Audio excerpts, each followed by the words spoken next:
ادرکت 30 من اصحاب النبی صلی اللہ علیہ وسلم كلهم يخاف النفاق على نفسه ما منهم احد يقول انه على ایمان جبریل و میکائیل۔ مولانا امام بخاری رحمۃ اللہ علیہ اپنے ترجمۃ الباب کو ثابت کرنے کے لیے شاہد لترجمۃ الباب حضرت ابن ابی ملیکہ کے اثر کو پیش فرما رہے ہیں۔ یہ ابن ابی ملیکہ یہ عبداللہ بن عبید اللہ قریشی مکی تیمی ہیں، یہ بڑے کبار تابعین میں سے ہیں، علماء مشاہیر میں سے ہیں، فقیہ ہیں، قاضی ہیں اپنے وقت کے۔ یہ حضرت عبداللہ بن زبیر کے مؤذن بھی تھے اور قاضی بھی تھے۔ کون؟ ابن ابی ملیکہ۔ ابن ابی ملیکہ فرماتے ہیں کہ میں نے 30 صحابہ سے ملاقات کی، میں 30 صحابہ سے ملا ہوں، ہر ایک ان میں سے نفاق سے ڈرتا تھا۔ کلہم یخاف النفاق علی، وہ ڈرتے تھے نفاق سے۔ اب یہاں نفاق چاہے نفاق عملی ہو یا اس کا دوسرا قسم نفاق اعتقادی ہو، وہ سب سے ڈرا کرتے تھے، دونوں قسموں سے ڈرا کرتے تھے۔ مولانا اس عبارت سے، ابن ابی ملیکہ کی عبارت سے اہل بدعت مرجئہ کی تردید ہو گئی، جو کہ اعمال کو اہمیت نہیں دیتے۔ مرجئہ والے اعمال کو اہمیت نہیں دیتے۔ صحابہ کرام رضوان اللہ علیہم اجمعین کی دل میں خوف و خشیت الہی موجود تھی، ان کی دلیں اللہ کی خوف و خشیت سے معمور تھے، آباد تھے، ہمیشہ خشیت ان کے دل میں ہوتی تھی، وہ ترسان لرزان رہتے تھے۔ اس سلسلے میں آپ کو معلوم ہوگا حضرت فاروق اعظم رضی اللہ تعالیٰ عنہ کا اثر کہ انہوں نے حضرت حذیفہ رضی اللہ تعالیٰ عنہ سے چھپ چھپ کے کنارے میں لے کے حضرت حذیفہ سے کہا اے حذیفہ، نبی علیہ السلام نے منافقوں کا نام تم سے لیا ہے، بیان کیا ہے، کیا ایسا کہیں نہیں کہ میرا نام بھی ان میں داخل ہے؟ یہ ڈر تھی، یہ خوف تھا، یہ خشیت تھا صحابہ کے دل میں۔ فرمایا کلہم یخاف النفاق علی نفسہ، حالانکہ حضرت عمر فاروق رضی اللہ تعالیٰ عنہ ان صحابہ میں سے جو عشرہ مبشرہ ہیں، سمجھ گئے؟ ان کو جنت کی ٹکٹ اوکے کر کے دیا گیا تھا آپ صلی اللہ علیہ وسلم کی طرف سے۔ ابو بکر فی الجنہ، عمر، عثمان، علی، طلحۃ، زبیر، عبد الرحمن بن عوف، سب کی ٹکٹ کاٹ دی گئی تھی، جنت کا ٹکٹ۔ اس کے باوجود اتنا ڈر، اتنا خشیت و خوف دل میں تھی، وہ کہتے تھے حذیفہ، جو فہرست منافقین کا آپ صلی اللہ علیہ وسلم نے تیرے سامنے راز کے طور پہ بیان کیا، ذرا چیک کرو، دیکھو میرا نام ان میں نہیں ہے۔ یہ ڈر کی وجہ سے تھی۔ اللہ اکبر۔ مولانا یہ اس حدیث کا ثمرہ ہے، الایمان بین الخوف والرجاء۔ الایمان، ایمان ڈر اور امید کے بیچ والی حصے کا نام ہے۔ مومن ڈرتا بھی ہے اللہ کی قہر و عذاب سے، گرفت سے، جہنم سے، اور مومن اللہ کی رحمت کا بھی شدید امیدوار بھی۔ الایمان بین الخوف والرجاء۔ احیاء العلوم میں علامہ غزالی نے حضرت عمر رضی اللہ تعالیٰ عنہ کا اثر نقل فرمایا، اثر فاروقی وہاں پر یہ ہے کہ حضرت فاروق نے فرمایا، فاروق اعظم نے، اگر بالفرض میدان محشر میں من جانب اللہ اگر یہ اعلان ہو جائے، اگر یہ کیا یہ اعلان ہو جائے کہ پوری مخلوق میں سے صرف ایک شخص کے علاوہ باقی سب جنتی ہیں، صرف ایک شخص دوزخی ہے، حضرت عمر فرماتے ہیں میں اللہ سے اتنا ڈرتا ہوں، میں اتنا اللہ سے ڈرتا ہوں، میرے دل میں یہ خوف پیدا ہوتا ہے کہیں وہ شخص میں نہیں ہوں، کہیں وہ شخص میں نہیں ہوں، میں یعنی اتنا ڈر اللہ۔ اور اگر اللہ کی طرف سے من جانب اللہ یہ اعلان ہو جائے، سمجھ گئے، ایک آدمی جنتی ہے باقی سب دوسرے لین پہ ہیں، تو کہتے ہیں میں اللہ سے اتنی امیدوار ہوتا ہوں، میں کہتا ہوں کہ شاید وہ ایک میں ہی ہو جاؤں جنتی۔ یہ مولانا خوف ہے، یخاف المومن، یخاف المومن، نفاق سے مومن ہمیشہ ڈرتا ہے۔ ٹھیک ہے، اب ابن ابی ملیکہ فرماتے ہیں میں نے 30 صحابہ سے ملاقات کیا، کسی ایک صحابے کو میں نے یہ کہتا ہوا نہیں دیکھا کہ وہ یہ کہے کیا، ما منہم احد یقول انہ علی ایمان جبریل و میکائیل، یعنی وہ اتنا جری نہیں ہوتے تھے، وہ یہ نہیں کہہ سکتے تھے، نہیں کہا کسی کو میں نے کہتے ہوئے نہیں سنا میں نے۔ سمجھ گئے مولانا؟ ہاں مولانا، اب اس عبارت پہ تھوڑا سا آپ کی خدمت میں یہ عرض کرنا ہے، کچھ مدرسین حضرات جب بخاری شریف پڑھاتے ہیں اس عبارت پہ پہنچ جاتے ہیں تو وہ اس طرح تقریر کرتے ہیں اپنے طلباء کے سامنے کہ اس عبارت سے کہ انہو علی ایمان جبریل و میکال ما منہم احد یقول انہو علی ایمان و میکائیل، یہ امام بخاری رحمۃ اللہ علیہ اس عبارت سے تعریض فرما رہے ہیں ابو حنیفہ کی طرف۔ کس کی طرف اشارہ کر رہے ہیں؟ امام ابو حنیفہ رحمۃ اللہ علیہ کی طرف۔ مولانا لیکن یہ بات دل کو نہیں لگتی، اور یہ اس ترجمۃ الباب سے بھی مطابقت نہیں رکھتی۔ کیوں؟ جتنے بھی بڑے بڑے شرح تھے بخاری کے، 8-9 کا میں نام لے لیتا ہوں آپ کے سامنے، جو مشہور یعنی معروفین شارح ہیں بخاری کے، علامہ نووی، علامہ کرمانی، حافظ عسقلانی، حافظ قسطلانی، مولانا حافظ عینی، اسی طریقے سے مولانا تحسیر القاری، بڑے بڑے جو شرح ہیں کس کے؟ بخاری شریف کے، ان میں سے کسی نے بھی اپنے شرح میں اس جملے کو ذکر نہیں کیا کہ اس عبارت سے انہو علی ایمان جبریل و میکائیل، اس سے یہ تعریض ہو، امام بخاری اشارہ فرما رہے ہوں کس کے طرف؟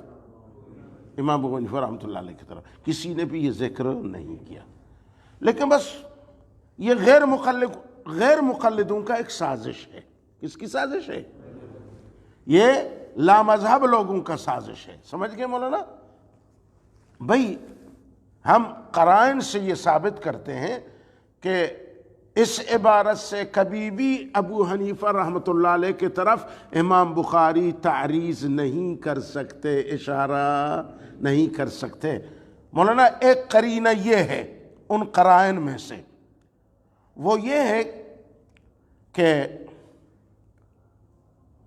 امام ابو حنیفہ رحمۃ اللہ علیہ کا جو عبارت ہے اس مسئلے پر، انہو علی ایمان جبریل تک ہے، میکائیل کا امام اعظم کی اس عبارت میں کسی کتاب میں بھی ذکر نہیں۔ یا امام بخاری کیا فرما رہے ہیں؟ انہو علی ایمان جبریل و میکائیل۔ حالانکہ امام اعظم کی جو جملہ ہے رد المختار در المختار میں یا خلاصۃ الفتاویٰ میں یا دیگر کتابوں میں وہ صرف یہ ہے کہ انہو علی ایمان جبریل، میکائیل اس میں شامل نہیں۔ ایک تو یہ قرینہ ہے کہ امام بخاری کا اس سے اشارہ کبھی بھی ابو حنیفہ نہیں ہو سکتے۔ بولنا دوسرا قرینہ یہ ہے کہ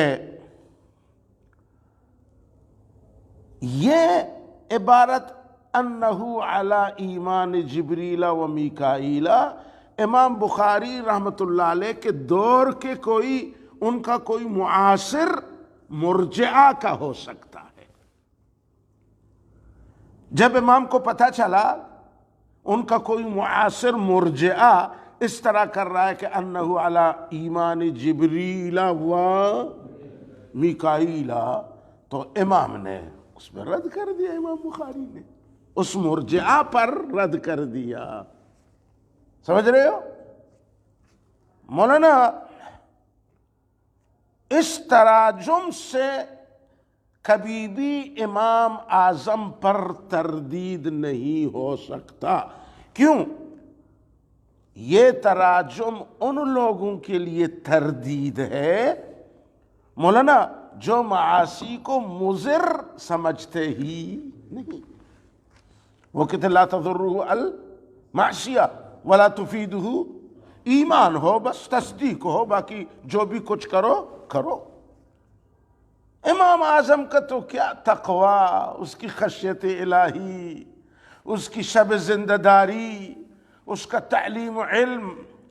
مولانا امام صاحب رحمۃ اللہ علیہ کا خشیت، وہ تو مولانا ازہر من الشمس ہے۔ اس زمانے کے بچے کو امام اعظم کی تقوی کا علم ہے، تو امام بخاری جیسے آگاہ شخص امام اعظم ابو حنیفہ سے ان کی تقوی سے کس طرح مولانا وہ بھی خبر اور غافل ہو سکتے ہیں؟ یہ ممکن نہیں۔ جی تو مطلب کیا ہے؟ مطلب یہ کہ یہ رد علی ابو حنیفہ نہیں ہے، یہ اچھی طرح مولانا سمجھو۔ تیسرا قرینہ کہ یہ رد تعریض علی ابو حنیفہ اور رد علی ابو حنیفہ نہیں ہے، بلکہ یہ رد للمرجئہ ہے، وہ یہ ہے مولانا کہ امام بخاری نے جو روایت ذکر کی، مولانا یہاں آگے چلے جہاں ہم لوگوں نے پڑھا لیکن روایت تک ہم نہیں پہنچے۔ پہلی روایت کو دیکھیں، قال سألت ابا وائل انل، دیکھ لیا عبارت، پہلی روایت جو آ رہی ہے، ہاں مولانا حدثنا محمد بن عرعرہ، دیکھ لیا، مجھے یقین ہو جائے کہ آپ لوگوں نے دیکھ لیا۔ تو کیا ہے؟ سألت ابا انل، یہاں تو ڈائریکٹ بتا رہے ہیں امام بخاری، اس روایت میں صراحتاً بتا رہے ہیں، ان المرجع کا لفظ والی روایت امام بخاری نقل فرما رہے ہیں، تو اس کا مطلب یہ کہ یہ تعریض علی ابو حنیفہ بلکہ یہ رد للمرجع ہے۔ تو یہ تیسرا قرینہ ہے کہ یہ تعریض امام صاحب کی طرف نہیں ہو سکتا، بلکہ اس میں صاف مرجعہ کا لفظ ہے، جیسے کہ سألت ابا وائل عن المرجع۔ اور پھر اس میں جو حدیث ذکر کیا سباب المسلم فسوق، کیا حدیث ذکر کیا؟ سباب المسلم فسوق وقتالہ کفر۔ مولانا سباب المسلم فسوق یہ تو مذہب ہے امام اعظم کا، مسلم کو، مسلمان کو برا بلا کہنا یہ کیا ہے؟ فسق ہے۔ مرجع کے ہاں وہ فسق کے قائل نہیں، اور قتالو کفر یہ بھی مذہب ہے امام اعظم کا۔ یہاں کفر سے کفر اعتقادی مراد نہیں ہے بلکہ کفر عملی مراد ہے، کفرن دون کفر مراد۔ تو یہ بھی قرینہ ہے کہ کبھی بھی اس سے امام اعظم کی طرف اشارہ۔ جی میں نے پہلے کہا کہ یہ غیر مقلدین کا، لا مذہب والوں کا یہ کیا ہے؟ سازش ہے۔ وہ کوئی بھی ایسا مسئلہ بخاری شریف میں جب دیکھتے ہیں نا تو پورا اپنے توپوں کا رخ کس طرف کرتے ہیں وہ لوگ؟ امام اعظم ابو حنیفہ کی طرف، اور خواہ مخواہ امام بخاری کو کھینچ کے اس میں ملوث کرتے ہیں، حالانکہ امام بخاری ان چیزوں سے پاک اور بری۔ مولانا سمجھ رہے ہیں میں کیا کہہ رہا ہوں؟ یہ ان بدماشوں کا کام ہے جو اپنے آپ کو، یہ مولانا مفت خور لوگ، ڈالر والا، جی ریالی مولوی، کون مولوی؟ ریالی مولوی، یہ ان کا کام ہے۔ اصل میں نا یہ چونکہ خود بیوقوف ہیں، اللہ نے ان کو فقہ کی نعمت سے محروم کر دیا ہے نا، یہ خود عدم فقیہ ہوتے ہیں، یہ لا یعقل ہوتے ہیں، نادان ہوتے ہیں۔ یہ امام بخاری کو بھی بلا نسبت لا یعقل اور نادان سمجھتے ہیں۔ کون؟ غیر مقلد، لا مذہب والے۔ وہ امام بخاری کو خدا نہ کردہ، خدا نہ خواستہ، وہ بیوقوف اور لا یعقل سمجھتے ہیں، ایسی باتوں میں کس کو مبتلا کرتے ہیں؟ امام بخاری کو، حالانکہ امام بخاری کا فرشتہ بھی اس بات کا خبر اس کے پاس نہیں ہوتا۔ آخر بڑے آدمی تھے امام بخاری، آپ نے ان کی تفنن، ان کی فقاہت، ان کے انداز دیکھ۔ ہاں جہاں علمی اختلاف ہوتا ہے امام بخاری کو امام اعظم کے مسلک کے ساتھ، وہ کھل کے اس کو کیا کرتے ہیں؟ بیان کرتے ہیں۔ اختلاف ہوتا ہے علماء میں علم کے میدان میں۔ اللہ اللہ۔ امام اعظم کی طرف جو قول ہے اس سلسلے میں وہ یہ ہے، ایمانی کا ایمان جبرائیل، میکائیل کا کوئی اس میں قید نہیں ہے، ایمانی۔ جی جب حضرت امام اعظم نے یہ فرمایا کہ ایمانی کا ایمان جبریل، امام اعظم کی اس عبارت سے اس چیز کی خود بخود نفی پیدا ہو گئی کہ ایمانی مثل ایمان جبریل۔ یہ نہیں فرمایا امام اعظم نے کہ ایمانی مثل ایمان جبریل، کیا فرمایا؟ ایمانی کا ایمان جبریل۔ مولانا کا ایمان جبریل مثل ایمان جبریل، ان دونوں میں بہت فرق ہوتا ہے۔ مولانا فرق کیا ہے؟ فرق یہ ہے کہ مثل ایمان جبریل جو ہے نا، اس میں مثلیت مقتضی ہوتا ہے مساوات کا جمیع صفات میں۔ جہاں مثل ایمان جبریل ہے نا تو وہ مثلیت کا لفظ وہ تقاضا کرتا ہے مساوات فی جمیع صفات ایمان میں، اور جہاں لفظ کیا آتا ہے؟ کا ایمان جبریل، کیا آتا ہے؟ وہ کا لفظ جو ہے نا وہ متقاضی تقاضا کرنے والا نہیں ہوتا جمیع صفاتی، بعض میں وہ مساوات کا تقاضا کرتا ہے، جمیع میں وہ مساوات کا تقاضا نہیں کرتا۔ اب یہاں پہ جو امام اعظم نے فرمایا تھا تو امام اعظم کا مقصد کیا تھا مولانا؟ ایمانی کا ایمان۔ امام اعظم کا مقصد یہ تھا کہ ذات ایمان میں، عین ایمان میں، سمجھ گئے مولانا؟ ہمارا ایمان اور جبریل کا ایمان متشابہ ہے، ذات ایمان اور عین، ہمارا ایمان اور جبریل کا آپس میں کیا ہے؟ متشابہ ہے، تشبیہ ہے، لیکن صفات میں ایک نہیں ہے مولانا۔ صفات میں ایک اس لیے نہیں ہے کہ ایمان جبرائیل شہودی اور حضوری ہے، سمجھ گئے مولانا؟ البتہ ذات میں کیا مطلب ہے؟ ذات یہ ہے کہ جن چیزوں پر حضرت جبریل نے ایمان لایا ہے وہ مومن قرار دیا جاتا ہے، انہی چیزوں پر ہم نے بھی ایمان لایا ہے، ہمیں بھی مومن قرار دیا جاتا ہے۔ مثال کے طور پہ نا وہ ہے نا آمن الرسول بما انزل الیہ من ربہ والمؤمنون، یا تو خود رسول اللہ صلی اللہ علیہ وسلم کی مثال دیا جا رہا نا اس آیت میں، سمجھ گئے مولانا؟ تو یہاں جو کاف کا جو حرف ہے وہ فی جمیع صفات میں مولانا وہ تقاضۂ مساوی نہیں کرتا، بلکہ فی بعض میں کرتا ہے۔ وہ بعض یہاں پر کیا ہے؟ ذات ایمان، عینی ایمان۔ باقی صفات میں عام مومنوں کا ایمان جبریل کا ایمان ایک نہیں ہو سکتے، اس لیے کہ جبریل کا ایمان قوی مضبوط ہے، جبریل کا ایمان جو ہے وہ شہودی اور حضوری ہے۔ سمجھ رہے ہو مولانا؟ تو یہاں یہ ذرا علمی پیچیدگی ہے، اس کو سمجھنا اسی چاہیے، ٹھیک۔ باقی جہاں تک مومن بھی کا مسئلہ ہے، کیا مولانا؟ کن کن چیزوں پر ایمان لانا ہے، ان میں ہم اور جبریل، امام اعظم نے فرمایا ہم میں اور میں کوئی فرق مولانا مومن بھی کیا؟ آمنت باللہ وملائکتی وکتبی ورسولی والیوم الآخر والقدر خیری وشرہ من اللہ تعالی والبعث بعد الموت، یہ مومن بھی ہے۔ یہ کیا ہے؟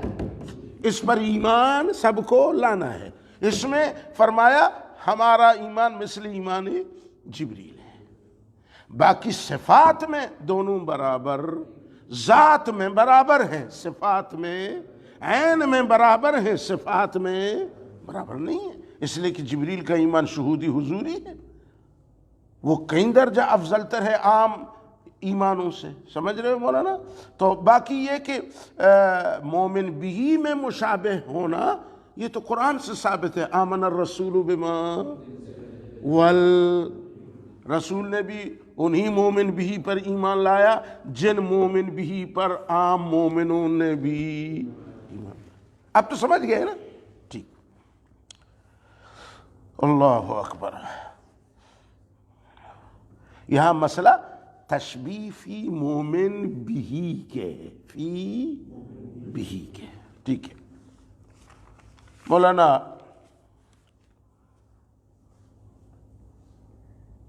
اب آئیے دوسرے لفظ پہ چلتے ہیں۔ وَيُذْكَرُ عَنِ الْحَسَنِ مَا خَافَهُ إِلَّا وَلَا أَمِنَهُ إِلَّا۔ حسن بصری رحمۃ اللہ علیہ سے یہ اثر منقول ہے کہ نفاق سے مومن ہی ڈرتا ہے، اور منافق نفاق سے ہم وقت مطمئن رہتا ہے، بے فکر و بے غم رہتا ہے، لیکن مومن نفاق سے ہمیشہ ڈرتا رہتا ہے۔ یہی تو ترجمہ ہے نا، ما خافہ الا ولا امنہ الا۔ اب کچھ لوگوں نے ما خافہ کا ضمیر مرجع اللہ کو قرار دیا، اور امنہ کی ضمیر کا مرجع بھی اللہ کو قرار دیا، یعنی مومن ہمیشہ کس سے ڈرتا ہے؟ اللہ سے، اور منافق ڈرتا ورتا نہیں۔ لیکن مولانا بہترین ترجیح ترین معنی یہی ہے، یہ خافہ کا جو ہو ضمیر ہے اس کو کس طرف راجع کیا جائے؟ نفاق کی طرف۔ کس کی طرف؟ نفاق سے ہمیشہ ڈرتا رہتا ہے۔ کون ڈرتا رہتا ہے؟ مومن۔ اور منافق تو بھئی منافق کا تو اوڑھنا بچھونا کیا ہوتا ہے؟ نفاق ہی ہوتا ہے۔ وہ کیا ڈرتا ہے نفاق سے؟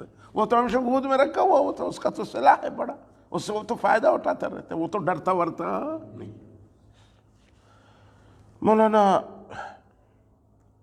اب یہاں پہ ایک سوال یہ پیدا ہوتا ہے کہ وَيُذْكَرُ عَنِ الْحَسَنِ، امام بخاری رحمۃ اللہ علیہ نے حضرت حسن بصری کی اثر کو صیغہ تمریز مجہول کے ساتھ ذکر کیا، جبکہ ابن ابی ملیکہ کی جو اثر تھا اس کو قالا سے ذکر کیا۔ کس سے؟ قالا۔ اور اس کو یوز کرو سے، سمجھ رہے؟ یوز کرو کیا ہے؟ مجہول ہے نا، تمریز والی صیغہ ہے۔ اس کی کیا وجہ ہے؟ سمجھ رہے ہو مولانا؟ یہ سوال ہے مولانا۔ اس کا ایک جواب یہ ہے کہ چونکہ اس اثر میں، حسن بصری کی اس اثر میں ایک راوی ہے جعفر بن سلیمان، وہ راوی زیادہ مضبوط نہیں ہے، مردود بھی نہیں ہے لیکن مضبوط بھی نہیں، درمیانہ ہے، اس سے کام چلایا جا سکتا ہے۔ لیکن امام بخاری کا آپ جانتے ہو احتیاط اعلیٰ درجہ کا کیا ہوتا ہے، احتیاط ہوتا ہے، تو اس راوی کی ضعف کی وجہ سے امام بخاری نے اثر حسن بصری کو صیغہ تمریز سے، مجہول سے ذکر فرمایا۔ سمجھ گئے نا؟ ایک جواب ہے۔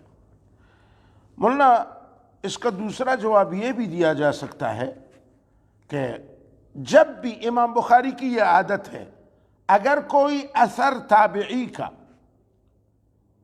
علی سبیل الاختصار ذکر کیا جائے یا اس اثر کو روایت بالمعنی سے کیا جائے، بلفظی ذکر نہ کیا جائے، تو امام بخاری وہاں مجہول کا صیغہ استعمال فرماتے ہیں، مجہول کا صیغہ۔ تو یہاں بھی چونکہ خود اثر حسن بصری مطول ہے، طولانی ہے، یہاں کسے کام لیا گیا ہے؟ دیکھو نا، مختصر سا لفظ ہے، کیا ہے مولانا؟ پڑھو اثر پڑھو، ما خافہ ولا امنہ، بہت حالانکہ وہ اثر جو میں نے مطالعہ کی تقریباً وہ 5-6 سطروں پر ہے، تفصیل اس میں ہے، اور یہاں بالکل علی سبیل الاختصار۔ تو یہ امام بخاری کی عادت ہے، ایسے جگہوں پہ وہ تمریز کا صیغہ لے آتے ہیں، مجہول کا صیغہ۔ یا مثلا روایت بالمعنی جب ہو، یعنی اس کی معنی مفہوم کو بیان کیا جائے اور منسوب لفظ اس کہنے والے کی طرف ہو، تو اس کو بھی وہ صیغہ مجہول سے ذکر، یہاں دونوں مسئلہ ہے۔ چلو ٹھیک ہے مولانا، اب آگے جائیے۔ مولانا آگے لفظ وما يحذر من الإصرار على التقاتل والعصيان من غير توبة لقول الله تعالى ولم يصروا على ما فعلوا وهم، مولانا یہ ترجمہ کا جزء ثانی ہے، یہ ترجمہ کا جزء ثانی ہے، میں نے کل بھی آپ کی خدمت میں بیان کیا تھا جی۔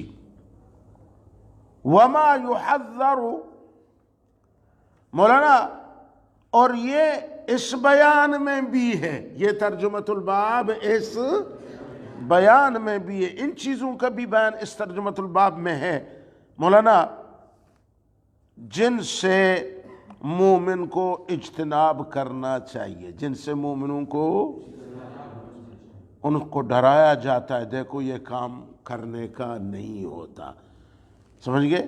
اس میں یہ چیزوں کا بھی بیان ہے جن سے مومن کو اجتناب کرنا چاہیے۔ مثلا مولانا مومن کو 2 چیزوں سے اجتناب کرنا چاہیے، میرے طرف دیکھو، ایک باہمی قتل و قتال سے، اس سے قوت ختم ہو جاتی ہے، کفر غلبہ حاصل کرتا ہے۔ مومن کو ڈرایا گیا کہ باہمی قتل قتال نہ کرو، مومن کو یہاں اس سے بھی ڈرایا گیا کہ گناہ پر اصرار نہ کرو۔ گناہ تو ہو جاتا ہے، کوئی مولانا معصوم نہیں الا الانبیاء، لیکن گناہ جب ہوا عبداللہ فوری کیا کرنا چاہیے؟ وما يحذر، اس میں اس چیز کا بھی بیان ہے جہاں مومن کو ان چیزوں سے ڈرا دیا جاتا ہے کہ یہ کام نہ کرو، ان سے اجتناب کرو، ایک باہمی قتال، اور دوسرا مولانا ارتکاب المعصیہ مع الاصرار، یہ کام نہ کرو جی، باہمی جنگ جدال نہ کرو، اور گناہوں پر بغیر توبہ کے مولانا اصرار نہ کرنا۔ اس سلسلے میں امام بخاری رحمۃ اللہ علیہ نے قرآن پاک کا آیات نقل فرمایا، ہاں، کہ مومن کا شان یہ ہے مولانا، مومن کا شان یہ ہے کہ وہ وَلَمْ يُصِرُّوا عَلَىٰ مَا فَعَلُوا، یہ شان مومن ہے کہ وہ لوگ جان بوجھ کر گناہوں پر اصرار نہیں کرتے، وَلَمْ يُصِرُّوا عَلَىٰ، وہ جان بوجھ کر گناہوں پر مومن اصرار نہیں کرتا۔ مولانا مومن نے ابھی گناہ کیا فوراً توبہ کر لیتا ہے، اب اگر 2 بار گناہ کیا فوراً 2 بار بھی، فوراً تیسرے مرتبہ وہی گناہ کیا، پھر تیسری مرتبہ کیا کرتا ہے؟ اس شخص کی طرح جب اس کے کپڑے کو گندگی لگ جائے، پیشاب کا قطرہ لگ جائے تو فوراً کیا کر لیتا ہے؟ دھو لیتا ہے۔ بھئی اگر دن میں 100 مرتبہ بھی آپ کے کپڑے کو پیشاب لگے اور آپ ہر 100 مرتبہ اس کو کیا کرو، دو، تو اس کو ناپاک نہیں سمجھا جائے گا۔ تو اگر آپ کسی گناہ کو 100 مرتبہ بھی کرو لیکن ہر 100 مرتبہ 100 توبہ بھی کرو تو اس کو اصرار نہیں سمجھا جائے گا۔ یہ عجیب حدیث ہے مولانا، میں ابھی پڑھ لیتا ہوں، وہ سنا دیتا ہوں آپ کو۔ جی مولانا، اب یہاں پہ اصرار علی المعصی کی جو نقصان ہیں، ضرر ہیں، ان سے بھی مومن کو ڈرایا گیا۔ وما يعذر علی التقاتل من غیر توبہ۔ مولانا معاصی پر اصرار یہ مصیبت ہے جب آپ کسی صغیرہ گناہ کو بار بار کرتے رہیں گے نا، صغیرہ گناہ کیوں نہ ہو، پھر وہ صغیرہ کبیرہ پر بدل جاتا ہے۔ وہ صغیرہ کیا بن جاتا ہے؟ اصرار صغیرے کو کبیرہ بنا دیتا ہے۔ یہ ضرر ہے اصرار کا، بولو نمبر 1۔ دوسرا ضرر مولانا اصرار گناہ پر یہ ہے کہ اصرار کبائر بسا اوقات یہ موجب للکفر بن جاتا ہے۔ انسان کو کبیرہ گناہ میں اصرار اصرار اصرار اصرار آخر میں کھینچ کھینچ کے کس طرف لے جاتا ہے؟ کفر کی طرف۔ اصرار علی الصغائر کبائر بن جاتا ہے، اصرار علی الکبائر موجب یہ دو ضرر۔ مولانا تیسرا ضرر یہ ہے کہ اصرار علی الکبائر یہ دل کو ظلمت اور تاریکی سے بھر دیتا ہے۔ دل کو ان العبد اذا اذنب ذنبا نقطت نقطة سوداء فی قلبہ، ہر گناہ پہ ایک سیاہ نقطہ لگے گا، تو جب آپ اصرار کرو گے یہ دل کی جو تختی ہوگی نا، آئینہ، یہ تو کالے نقطوں سے بھر جائے گا، ظلمتوں سے دل بھر جائے گا۔ یہ 3 بڑے نقصان ہوئے مولانا۔ اسی طریقے سے اصرار علی الکبائر یہ استعداد طاعت کو ختم کرے گا، استعداد اجابت الی الطاعت کو کیا کرے گا؟ یہ 4 بڑے گناہ ہوئے، یعنی نقصان ہوئے۔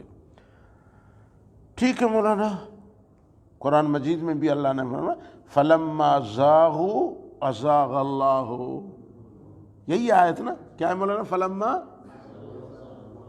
جب وہ ٹیڑے پنی میں مسلسل چلتے رہے تو اللہ نے بھی ایک دھکا دے دیا، ان کے دلوں کو کیا کر دیا؟ ٹیڑا ہی کر دیا۔ فَلَمَّا زَاغُوا، بس دل جب اللہ نے ٹیڑا کر دیا تو پھر اس کو کون سیدھا کر سکے گا؟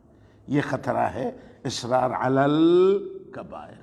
اسی لیے فرمایا گیا وَمَا يُحَذَّرُ مولانا من الاسرار علی التقاتل والعصیان۔ ٹھیک ہے، حدیث شریف میں مولانا اصرار کی مضرت 2 حدیثیں میں سناتا ہوں آپ کو۔ حضرت عبداللہ بن عمرو بن عاص کی ایک حدیث ہے، یہ مرفوع حدیث ہے کہ جناب رسول اللہ صلی اللہ علیہ وسلم فرمائے، یہ حدیث مسند احمد میں ہے کہ ویل للمصرین، ویل جو مصر علی الگناہ ہیں ان پہ کیا ہو؟ ہلاکت و بربادی ہو۔ وہ کون لوگ ہیں؟ ویل للمصرین الذین یصرون علی ما فعلوا وهم یعلمون، جانتے ہیں یہ گناہ ہے پھر بھی اصرار پر اصرار کرتے جائیں گے۔ تو میرے آقا نے کیا فرمایا؟ ویل للمصرین، قرآن میں ہے ویل للمصلین، اور یہاں ہے ویل للمصرین، اصرار گناہ کرنے والوں پہ تباہی و بربادی ہو۔ ٹھیک ہے مولانا، اب سوال یہ ہوتا ہے کہ اصرار تو ہم سب کرتے ہیں گناہوں پہ، اب سوال یہ کہ اصرار کرنے کے بعد ہر گناہ انجام دینے کے بعد توبہ کرتے ہیں یا اگر گناہ کر کے توبہ کر لیا پھر کر کے پھر توبہ کر لیا، یہ اصرار نہیں ہے۔ لیکن گناہ پر گناہ، گناہ پر گناہ، ہر تاریکی پر تاریکی، لیکن ایک مرتبہ بھی دھونے کی توبہ کے ذریعے کوشش نہیں کی، تو پھر مولانا یہ اس کو کہتے ہیں اصرار۔ اس کو کیا کہتے ہیں؟ یہ ہوتا ہے اصرار۔ اس میں مولانا صدیق اکبر رضی اللہ تعالیٰ عنہ کا مرفوع حدیث موجود ہے، یہ بڑا مولانا امید والی حدیث ہے۔ اللہ تعالیٰ صدیق اکبر کی قبر کو روز اطہر کو حسنات سے بھر دے، بولو آمین۔ صدیق اکبر نے کیا فرمایا؟ فرمایا کہ نبی علیہ السلام فرمایا ما اسر من استغفر وان عاد فی اليوم 70 مرة۔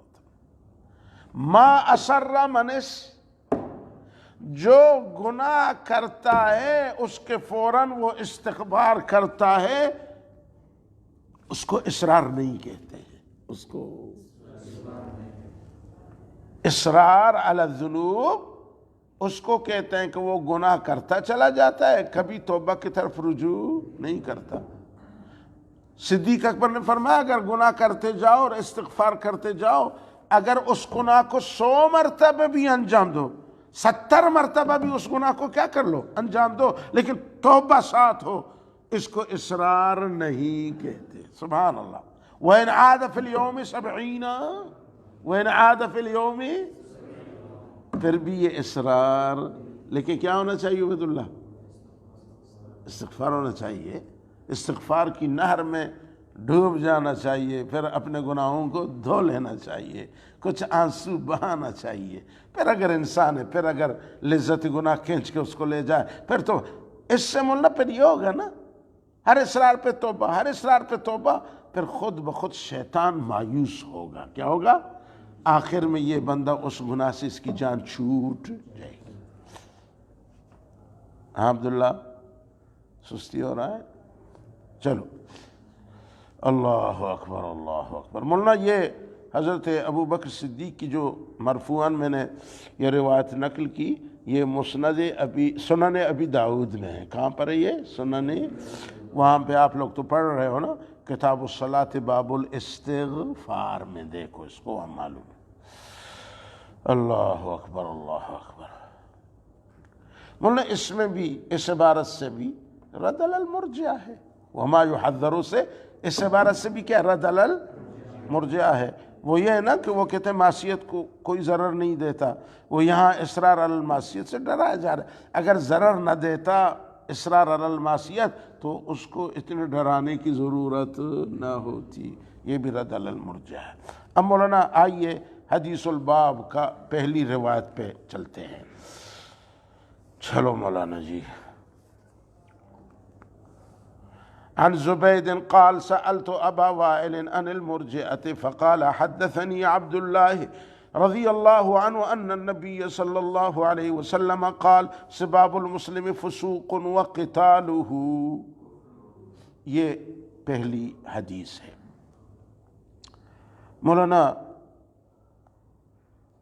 حضرت زبید فرماتے ہیں کہ میں نے ابا وائل سے پوچھا مرجئہ کے بارے میں۔ میرے طرف دیکھو، ہم نے مرجئہ کے بارے میں سنا تھا، تو ہم نے کہا ذرا تحقیق کر لیں، ان کے پاس کوئی دلیل ہمیں بتا دے گا۔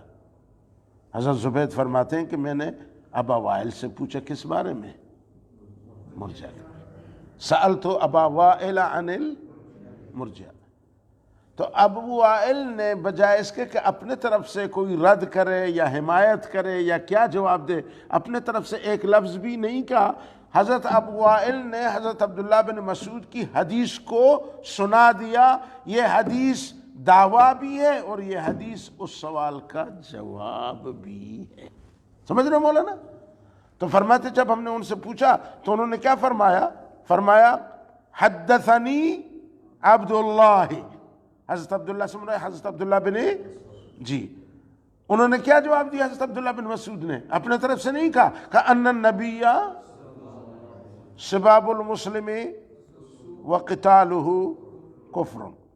تو مولانا حضرت زبید ابو وائل سے یہ پوچھنا چاہتے کہ ہم نے سنا ہے مرجئہ والے یہ کہتے ہیں کہ اگر ایمان و تصدیق ہو کسی کے پاس، تصدیق ہو کسی کے پاس، گناہ اس کو نہ ضرر دیتا ہے نہ طاعت اس کو فائدہ دیتا ہے۔ کیا مرجئہ والا پکا یہی عقیدہ رکھتے ہیں؟ حضرت زبید کہتے ہیں میں نے کیسے پوچھا؟ ابو وائل سے۔ میں چاہتا تھا کہ وہ خود کچھ تو انہوں نے جواب میں حضرت عبداللہ بن مسعود کی یہ حدیث سنا دی کہ میں نے حضرت عبداللہ بن مسعود سے یہ سنا، انہوں نے کہا رسول اللہ صلی اللہ علیہ وسلم فرمایا سباب المسلم فسوق وقتالہ کفر۔ انہوں نے یہ جواب ہو گیا، یعنی رد فرما دی کہ مرجع والے جو کہتے ہیں کہ تصدیق کے بعد معصیت ضرر نہیں دیتا اور طاعت فائدہ نہیں دیتا، تو میرے آقا نے یہ فرمایا کہ سباب المسلم فسوق، ایمان تو ہے لیکن پھر بھی سباب مسلم کر رہا ہے، گالیاں دے رہا ہے، برا بلا کہہ رہا ہے، یہ کیا ہے؟ یہ فسق کا درجہ ہے، تو فسق ضرر دیتا ہے۔ وقتالہ، مومن سے لڑنا جھگڑنا آپس میں، یہ کفر ہے۔ مولانا یہاں کفر سے مراد کفر اعتقادی نہیں ہے، یہ کفر عملی ہے، یہ کفر دون کفر نہیں، سمجھ رہے ہو نا؟ تو بہرحال یہ بھی تو ایک گناہ ہے نا، تو پھر معلوم ہوتا ہے کہ گناہ ضرر دیتا ہے، گناہ مع الایمان بھی مضر ہے اور اطاعت مع الایمان مفید ہے۔ تو گویا کہ حضرت عبداللہ بن مسعود نے جو جواب دیا اور وہ حدیث جو نہ تو انہوں نے مرجع کا کیا کر دیا؟ رد کر دیا۔ مولانا سمجھ رہے ہو یا ویسے ہی میں ٹرخا رہا ہوں اور آپ مجھے خوش کر رہے ہو، کہتے ہیں ہاں ہاں سمجھ رہے ہو؟ چلو ٹھیک ہے مولانا، یہاں سے اس حدیث سے بھی ہم دعویٰ کر سکتے ہیں کہ مذہب مرجعہ باطل ہے، مذہب یہ اہل بدعت ہیں اور ان کا مذہب باطل ہے، اس لیے کہ آقا صلی اللہ علیہ وسلم سباب المسلم کو فسوق قرار دے رہے ہیں اور آقا صلی اللہ علیہ وسلم قتال المسلمین کو کیا قرار دے رہے ہیں؟ کفر قرار دے رہے ہیں، اور یہ کہتے ہیں کچھ بھی نہیں ہے۔ یہ تردید ہے مولانا کس کا؟ مرجعہ والوں کا۔ بلکہ مولانا یہ تو گناہ سے بھی بڑھ کر ہے، قتال کو تو کفر قرار دیا گیا۔ کیا قرار دیا گیا؟ کفر قرار دیا گیا۔ چلو جی،